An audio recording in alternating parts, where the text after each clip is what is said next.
एक महिला तहसीलदार बनने के बाद में जब वो अपनी तहसील में पहुंचती हैं तब देखती हैं कि गेट पर एक लड़का कुल्फी का ठेला लगाए हुए है और वहाँ बहुत सारी भीड़ लगी हुई है।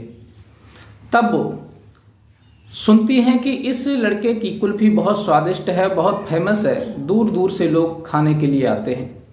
तब वो अपने कर्मचारी से किसी से उस लड़के की ये कुल्फी मंगाती हैं और कुल्फी खाती हैं तो उन्हें भी वो कुल्फी स्वादिष्ट लगती है। तब वो जब भी तहसील जाती थीं तब वो अपने कर्मचारी से एक कुल्फी मंगा कर के रोज़ ज़रूर खाया करती थीं। एक दिन उन्हें टाइम नहीं मिल पाया तो उन्होंने सोचा कि चलो जाते वक्त मैं कुल्फी लेकर के गाड़ी में बैठ कर के खा लूँगी। और फिर गाड़ी में बैठ कर के जब वहाँ से निकलती हैं तो ड्राइवर से कहती हैं कि गाड़ी इस ठेले वाले के पास में रोकना, एक कुल्फी खानी है। तब वो ड्राइवर उस कुल्फी वाले के पास में अपनी गाड़ी रोकता है उन तहसीलदार की। और फिर मैडम की नज़र जब उस लड़के पर पड़ जाती है जो कुल्फी बेच रहा था, उसकी सूरत देख कर के मैडम एकदम से हक्की बक्की रह जाती हैं और परेशान हो जाती हैं। और फिर वहाँ से चली तो जाती हैं, उस लड़के से कुछ नहीं बोलती, लेकिन रास्ते भर यही सोचती जा रही थी कि आखिर ये लड़का यहाँ आया तो आया कैसे, ये यहाँ कुल्फी आकर के क्यों बेचने लगा, आखिर वो लड़का उनके रिलेशन में कौन था और उस लड़के के बारे में वो तहसीलदार इतना क्यों सोच रही थी। आज हम आपको इस वीडियो के माध्यम से पूरी सच्चाई बताने के लिए जा रहे हैं। नमस्कार, प्रणाम, मैं हूँ रितेश कुमार। दरअसल आज की जो सच्ची घटना मैं आपको सुनाने जा रहा हूँ, ये सच्ची कहानी बिहार की है। बिहार में एक सोनी नाम की लड़की अपनी 2 बहनों के साथ में और अपने माता पिता के साथ में गांव में रहा करती थी। सोनी की 2 बहनें और छोटी थीं और सोनी सबसे बड़ी थी। सोनी के पिताजी ने सोनी का एडमिशन एक अच्छे स्कूल में करवा दिया था और सोनी पढ़ने लिखने में बहुत होशियार थी। जितनी सुंदर वो दिखने में थी उतनी ही वो पढ़ने लिखने में होशियार थी। धीरे धीरे समय बीतता चला जाता है और सोनी पढ़ लिख कर के ग्रेजुएट कर लेती है। और तब सोनी के पिता कहते हैं कि देखो बेटा, अब तुम सयानी हो गई हो, अब मुझे लगता है कि तुम्हारा विवाह कर देना ही उचित है। सोनी कहती है कि पिताजी, अभी से मुझे विवाह के बंधन में बांध दोगे, लेकिन मैं तो सोच रही थी कि मैं कुछ पढ़ लिख करके कुछ बन जाऊं, अधिकारी बन जाऊं, कोई सरकारी जॉब मेरी लग जाए, तब मैं शादी करूं। और उससे पहले कि मेरी 2 बहनें हैं उनकी भी तो व्यवस्था देखनी है। मैं सोच रही हूं कि कोई जॉब लग जाएगी, पैसे की व्यवस्था अच्छी हो जाएगी, तब हम अपनी जो 2 बहनें हैं बची हुई उनका विवाह अच्छी से करेंगे, उसके बाद हम कर लेंगे। सोनी के पिता कहते हैं नहीं बेटी, तुम घर में बड़ी हो तो इसलिए तुम्हारा विवाह होना बहुत ज़रूरी है और तुम्हें विवाह करना होगा। सोनी के पिता जब ज़्यादा कहते हैं तो सोनी मजबूर हो जाती है और कुछ नहीं कहती। तब सोनी के पिता, एक वैशाली में रहने वाला एक लड़का होता है जिसका नाम योगेश था। उस योगेश का परिवार बहुत अच्छा था। उसके योगेश के पिता सरकारी जॉब में थे, जमीन जायदाद खेती बाड़ी सब कुछ थी उनके पास में, और रोड पर कुछ दुकानें भी चल रही थी। उसका खुद का बिजनेस चल रहा था, दुकानें चल रही थी, अच्छी इनकम कमाई हो रही थी और योगेश दिखने में भी अच्छा था। तब सोनी के पिताजी वैशाली के रहने वाले योगेश के लिए अपनी लड़की सोनी का रिश्ता तय कर देते हैं और बड़े धूमधाम से उनकी जब शादी होती है तो सोनी बड़े हंसी खुशी के साथ अपने ससुराल में जाकर के रहने लगती है। योगेश 2 साल तक तो अपनी पत्नी सोनी के साथ बड़ा प्यार बरसाता है, हर बात उसकी पूछता है, हर उसकी इच्छा पूरी करता है। लेकिन धीरे धीरे कहते हैं कि वक्त बदलते देर नहीं लगती, कि इंसान का वक्त कब कहां से कहां पहुंच जाए ये कुछ कहा नहीं जा सकता। योगेश के जो बढ़ते हुए कार्यों को देख करके गांव के जो लोग थे वो बहुत ज़्यादा जलते थे। जो लोग जलते थे वही लोग योगेश से दोस्ती किया करते थे। वो ये हर समय सोचा करते थे कि योगेश को किस प्रकार से नीचा दिखाएं, किस प्रकार से इसे बर्बाद करें, क्योंकि दुश्मनी करके किसी से बदला तुम नहीं ले सकते।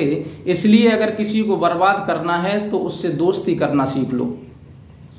ये सभी ने मन में ठान लिया कि योगेश से दोस्ती हो जाएगी तो फिर इसकी जड़ तक पहुंच जाएंगे और इसे पूर्ण रूप से बर्बाद कर देंगे, और इससे बदला लेने का कोई चांस नहीं है, क्योंकि ये बहुत पैसे वाला व्यक्ति है, इसका सोर्स अच्छा है, इसका माहौल अच्छा बना हुआ है चारों तरफ। अब जो गांव के मोहल्ले के पड़ोस के लोग थे वो योगेश से दोस्ती करने लगे और योगेश को जबरदस्ती अपनी अपनी गाड़ियों में बिठा कर के ले जाते हैं, अपनी बाइक पर बिठा कर के ले जाते हैं और ढाबों पर जा कर के खाना खाते हैं और खाना खाने के साथ साथ उसे कभी बियर पिलाते हैं तो कभी पेप्सी में मिला करके उसे दारू पिलाने लगते हैं।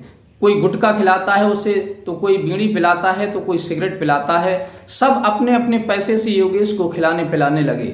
योगेश पहले तो मना करता है, लेकिन जब उसको लगता है कि ये हमारे दोस्त हैं, सब अपने पैसे से हमें खिला पिला रहे हैं, तो वो उन्हें मना नहीं करता और फिर खाने पीने लगता है। बस समझो वहीं से बर्बादी के दिन उसके शुरू हो गए। और ये सत्य बात है, अगर कोई व्यक्ति अपने पैसे से तुम्हें गलत रास्ते पर ले जाए, गलत चीज खिलाए, तो समझ लेना कि ये हमारा कुछ ना कुछ बुरा जरूर चाह रहा है। खिलाने वाला कोई अच्छी चीज भी खिला सकता है, खिलाने वाला कोई और भी वस्तु जो हमें पसंद है वो भी खिला सकता है, लेकिन हमारे अपोजिट अगर कोई वस्तु इंसान हमको खिला रहा है तो उसमें कहीं ना कहीं उसका स्वार्थ छिपा हुआ है, कहीं ना कहीं वो हमारा बुरा चाह रहा है। योगेश भी धीरे धीरे उसकी लत लग जाती है और वो भी अपने दोस्तों के साथ दारू पीने लगता है, सिगरेट पीने लगता है, होटलों पर जाता है, 2 दिन घर नहीं आता। योगेश की पत्नी जो सोनी थी वो बहुत परेशान रहने लगी। दूसरी साल के बाद में जब सोनी बहुत तंग रहने लगी, क्योंकि ये तो ना तो घर आते हैं 2 दिन ना खाना खाते हैं आकर के, और जब आते भी हैं तो नशे में धुत होते हैं। जब विवाह हुआ था हमारा तो ना तो ये दारू पीते थे, ना सिगरेट पीते थे और ना तो घर से कभी दूर रहते थे। अब इनकी ऐसी आदत होती जा रही है कि ये ना तो काम करते हैं ना हमारी कोई बात मानते। सोनी ने बहुत समझाने का प्रयास किया कि देखो तुम्हारा अच्छा खासा बैकग्राउंड बना हुआ है, अच्छी खासी तुम्हारी हैसियत है, लोग तुम्हारी इज्जत करते हैं, तुम्हारे पास धन दौलत कोई कमी नहीं है, फिर तुम ये आवारा लोगों के साथ क्यों घूमते हो। लेकिन योगेश ने अपनी पत्नी की एक बात नहीं मानी। जब भी वो दारू पी करके आता था तब अपनी पत्नी को मारता था, झुझलाता था और उल्टी सीधी उससे बातें करता था। धीरे धीरे इस प्रकार से 6 महीने बीत जाते हैं। सोनी समझा समझा करके परेशान हो जाती है और उसके माँ बाप योगेश के होते हैं, वो भी समझाते हैं कि बेटा बहू सही कहती है कि तुम गलत रास्ते पर चल रहे हो, तुम ना तो काम धंधा कर रहे हो, ना दुकानें हैं दुकानों को तुम देख रहे हो, ना कोई बिजनेस संभाल रहे हो, ना कोई और इनकम का काम कर रहे हो, जो कुछ घर में उसे तुम बर्बाद कर रहे हो। लेकिन उसके सर पर बर्बादी का भूत सवार था। वो किसी की बात मानने के लिए तैयार नहीं था और रात दिन अपने दोस्तों में रह करके पैसे को बर्बाद करने लगा। फिर वो जितनी ज़्यादा दारू पीता था उतना ही नशा उसे ज़्यादा होता था। इसी वजह से वो अपनी पत्नी को, सोनी को, बार बार शाम को आकर के मारता था, क्योंकि सोनी उसे घर आने के लिए टाइम से कहती थी और शराब छोड़ने के लिए कहती थी, तब वो और ज़्यादा अपनी पत्नी को टॉर्चर किया करता था। धीरे धीरे जब परेशान हो जाती है सोनी तो अपने पिताजी से कहती है कि पिताजी मैंने तुमसे पहले मना किया था कि मेरा विवाह मत करो, लेकिन तुमने मेरी बात नहीं मानी, मेरा जिंदगी तुमने बर्बाद कर दी। क्योंकि ये योगेश रात दिन अपने दोस्तों में जाता है, दारू पीता है और घर पर कभी टाइम से नहीं आता। हर समय ये दोस्तों के साथ होटलों में जाता रहता है और पैसे को बर्बाद करता रहता है। अब मैं यहाँ 1 मिनट नहीं रुकना चाहती, मैं तुम्हारे यहाँ आ रही हूँ। तब ये सोनी के पिताजी कहते हैं कि बेटा अगर तुम्हें वहाँ परेशानी हो रही है तो फिर क्या हो सकता है इसमें, तुम हमारे पास चली आओ, कुछ दिन यहाँ रहना, अगर वो सही हो जाए, सुधर जाए तब चली जाना। सोनी वहाँ से चली जाती है और अपने पिताजी से कहती है कि तुमने मेरी पढ़ाई पहले छुड़वा दी थी, अब मुझे पुनः पढ़ना है और कुछ बनना है, क्योंकि मुझे अपनी ससुराल में अब नहीं जाना है। इधर पत्नी के चले जाने के बाद में योगेश आवारा घूमने लगता है और ना तो कोई अपने पिता की बात मानता है, ना माँ बाप की बात मानता है, सभी बातें अपने मन की करता रहता है। यहाँ तक कि जो भी पैसा था उसने सारा बर्बाद कर दिया। ना तो दुकानें रहीं, वो दुकानें उसने गिरवी रख दी, जो भी उनमें माल था वो सारा बेच करके पैसे जुए में और शराब में और होटलों में, अयासी में उड़ा दिए। और खेत जो था वो भी गिरवी रखने लगा। थोड़े दिन के बाद में उसके पिता का देहांत हो जाता है और वो आय थी, उनकी सरकारी नौकरी थी, वो भी छूट जाती है। घर में केवल माँ और योगेश बचता है। लेकिन योगेश के सर पर बर्बादी का ऐसा भूत सवार था कि वो किसी की बात सुनने को तैयार नहीं था। योगेश ने सारा कुछ बर्बाद कर दिया, सब अपने दोस्तों के हित में उसने पैसा उड़ा दिया। खेत वो भी गिरवी रख गए, कुछ जगह थी वो भी बेच दी उसने, और घर पर दूसरे लोगों ने कब्जा कर लिया। तब योगेश बिल्कुल बर्बाद हो जाता है। माँ बेचारी घर में भूखी प्यासी बैठी रहती है, खाने के लिए घर में कुछ नहीं है। तब योगेश का एक चाहने वाला एक दोस्त होता है, वो कहता है कि योगेश तुमने बहुत बुरा किया, सब कुछ बर्बाद कर दिया, पत्नी तुम्हारी मायके चली गई, पिता का देहांत हो गया, लेकिन तुम्हें सुधर जाना चाहिए था, लेकिन तुम नहीं सुधरे। अब तुम क्या करोगे? अब तुम ऐसा करो, मेरे साथ चलो और मैं तुम्हें एक जगह पर कुल्फी का ठेला बता देता हूँ, वहाँ पर तुम लगाते रहना और मैं तुम्हें ये काम सिखा दूंगा। योगेश मजबूर हो जाता है जब उसे कोई रास्ता नहीं दिखाई देता, और जो दोस्त उसको अपने पैसे से दारू पिलाते थे, सिगरेट पिलाते थे, वो सारे दोस्त उसे छोड़ छोड़ करके भाग गए। अब कोई दोस्त दिखाई नहीं देता उसके पास जब कुछ नहीं रहा तब, क्योंकि वो दोस्त केवल उसे बर्बाद करने के लिए आए थे, उसका साथ देने के लिए नहीं आए थे और ना ही उसे खिलाने पिलाने के लिए आए थे। इधर तो योगेश अपने दोस्त के साथ चला जाता है और इधर सोनी अपनी पढ़ाई पूरी करने लगती है। धीरे धीरे 2 सालें बीत जाती हैं। तीसरी साल जैसे ही लगती है तैसे ही एक जगह निकलती है और सोनी उसमें ग्रेजुएट तो पहले से ही थी वो, और आगे पढ़ाई की तैयारी करते करते एक जगह निकलती है, तब उसमें फॉर्म डाल देती है और एक तहसीलदार बन जाती है। और तहसीलदार बनने के बाद में वो अपने पद पर नियुक्त हो जाती है। कुछ दिन तो वो वहाँ रहती है अपने मायके में, उसके बाद उसका ट्रांसफ़र वैशाली तहसील में हो जाता है। इधर तो उससे तलाक हो गया था, लेकिन अब सोनी तहसीलदार बनकर के अपने तहसील में रह रही थी, अपना कार्य कर रही थी, नौकरी कर रही थी। इधर जो योगेश था उसका दोस्त उसे लेकर के गया था, उसने उसी तहसील के गेट पर उसका एक ठेला लगवा दिया था और वहीं नगर पालिका से बात करके उसे एक स्थायी जगह दिलवा दी थी। अब योगेश कुल्फी को बड़े धूमधाम से बेच रहा था, बड़ा स्वादिष्ट उसमें स्वाद डाल रहा था और लोग बड़े दूर दूर से उसकी कुल्फी खाने के लिए आ रहे थे। लोग उसकी कुल्फी खाते थे तो तारीफ करते थे। एक दिन तहसीलदार अपनी गाड़ी से जब वैशाली तहसील में पहुंचती हैं तो उन्होंने देखी कि बहुत ज़्यादा भीड़ लगी हुई है इस ठेले वाले के पास में। तो उन्होंने पूछा, तो उस ड्राइवर ने बताया कि मैम यहाँ पर एक लड़का कुल्फ़ी लगाता है और उसकी कुल्फ़ी बहुत स्वादिष्ट है, बहुत दूर दूर से लोग आते हैं और प्रत्येक दिन उसकी बहुत कुल्फ़ी बिकती है। तब वो एक दिन एक कुल्फ़ी मंगा करके अपने तहसील में जो ऑफिस होता है उसमें बैठ करके खाती हैं, उन्हें भी वो कुल्फ़ी अच्छी लगती है। अब वो इस प्रकार से रोज़ कुल्फ़ी को मंगा कर खाने लगती हैं। एक दिन किसी काम से ज़्यादा व्यस्त हो गई थी तहसीलदार, तो उन्होंने सोचा कि जब हम तहसील से घर जाएंगे तब रास्ते में गाड़ी रुकवा के उसकी कुल्फ़ी ज़रूर खा के जाएंगे।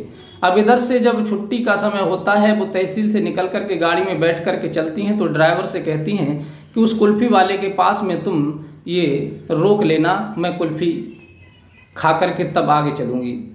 ड्राइवर वहीं गाड़ी रोक लेता है और सोनी अपने मुंह पर मास्क लाए हुई थी, लेकिन वो लड़का कुल्फ़ी बेच रहा था। और जैसे ही सोनी की नज़र उस लड़के के चेहरे पर पड़ती है योगेश के, तो वो एकदम से हक्की बक्की रह जाती हैं और एकदम से चौंक सी जाती हैं कि आखिर ये योगेश ये यहाँ पर कैसे आ गया और कुल्फ़ी बेच रहा है।